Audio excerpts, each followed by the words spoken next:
LSU continues SEC play this weekend on the road at Mississippi State in Starkville. Kickoff at Davis-Wade Stadium is set for 2:30 on CBS. Tigers opened as a 19-point favorite over the Bulldogs, and the line's moving up, 19.5, according to the latest from ESPN. LSU's Joe Burrow has been named the Davey O'Brien Foundation's National Quarterback of the Week for the second time this year, as a senior was honored on Tuesday for his play in the 42-28 win over 7th-ranked Florida. Burrow, who was named the SEC Offensive Player of the Week for the fourth time on Monday, completed 21 of 24 passes for 293 and 3 scores, and leading LSU to the win before a sold-out crowd in Tiger Stadium.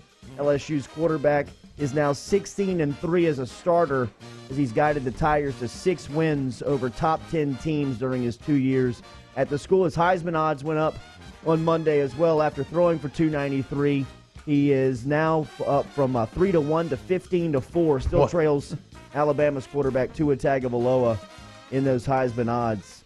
Here he is with Tom Rinaldi on Saturday morning, a part of College Game Day, talking about what interests him in school. Joe Burrow, the student of science. Yeah. Remember your answer to the last topic you had Googled when we asked you at SEC Media Days? Superluminal time travel. What is it? So the thought is that if you go faster than the speed of light, time actually slows down. That's the gist of it. And so you could go through time forward and backwards by doing that. Difference between a black hole and a white hole. So the black hole sucks everything in and the white hole basically spits everything out. That's the gist. I've actually never heard of a white hole, but as far as the time travel goes, My quarterback. That's right in line Big with science the guy. relativity theory. So yeah, makes sense. Joe Morehead was speaking about Burrow on Monday. I think he played well last year. I think he's playing at a completely different level this year. You know, obviously with the the new system that they're running and some of the things that he's able to do.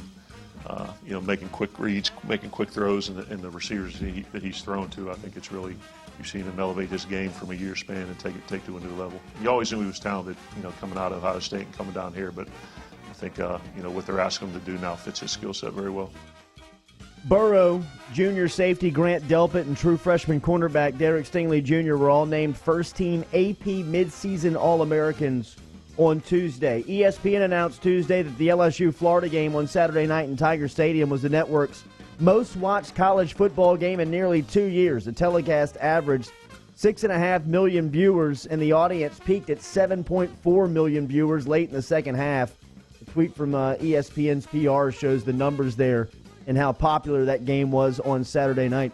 Yeah, look, that just reinforces everything we said about playing in prime time and why you want to be on this stage and who would show up. And the guys that had to show up did so and then some. Once again, Caleb Tayson, a guy that we put a lot of pressure on, led the team in tackles, 3 TFLs, 1 sack, drew the key holding penalty. He was excellent with those 6.5 million people watching.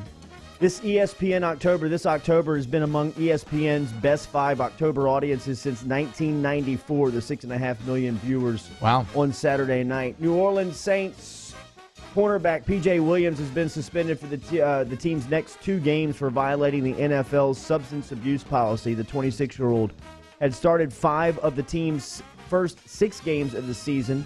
He was off playing the nickel position. Saints suit up on Sunday as they take on the Bears at 3:25 in Soldier Field. Yeah, so this stems from I think it was a January incident in which he had originally gotten charged of drunk driving and he got lowered to reckless driving. But, the NFL does their own independent investigations, and this is where they arrived on what his punishment should be. Thankfully, the Saints have some depth there with Chauncey Gardner-Johnson, and P-Rob's healthy right now, right?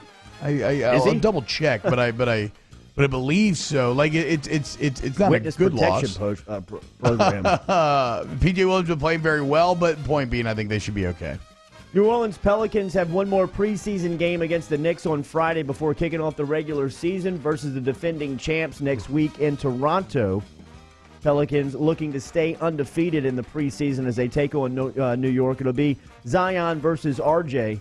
The 2 former Duke stars meet up in preseason action this Friday night. LSU basketball picked 3rd in the preseason media poll will take part Wednesday today In the tip-off 20, the annual Southeastern Conference Men's Basketball Media Day over in Birmingham, LSU's backcourt sophomore Javonte Smart and senior Skylar Mays will represent the defending SEC champs all day long over there in Birmingham, along with third-year head coach Will Wade. Tigers scheduled to be making the tour today at 1 o'clock to 2:55, a day that will be featured on the SEC network. Speaking of Mays, senior guard Skylar Mays was named to the watch list for the 2020 Jerry West Shooting Guard of the Year award this week. The annual honor is in its sixth season and recognizes the top shooting guards in Division I's college basketball. Mays is one of 7 SEC players to be named to that top 20 watch list. Condon asked me a question that I have an answer to. Maybe you do. Do you know, are they doing an open to the public practice sort of deal on an LSU game? Haven't they done that in the past?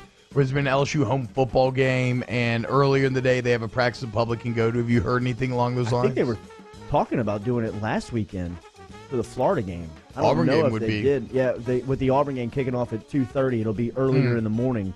But that would have been a perfect opportunity Saturday versus Florida. They may have done it. I don't know. Hit if it, they big did. boy. Hit it, big boy. See. I'll do it. NFL, the Jaguars sent Jalen Ramsey to the Rams for the first-round picks in 2020 and 2021 and a fourth-rounder in 2021 as well. Ramsey joins 2 former Jaguars on the Rams, defensive end Dante Fowler and quarterback Blake Bortles. They also picked up Kenny Young, former John Curtis linebacker from the Baltimore Ravens, as they the Los Angeles Rams sent Marcus Peters to Baltimore for the second-year linebacker and Kenny Young. Yeah, this is an all-in move from the Rams. Is it a smart move? I think we'll talk about that a lot coming up at 7:15.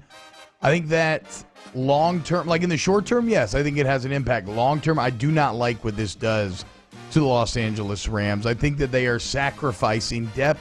I think they're sacrificing long-term stability in order to win now. But the problem with win now is they're 3-3 and third in the NFC West. So if this doesn't work out, like what if Jalen Ramsey catches an injury?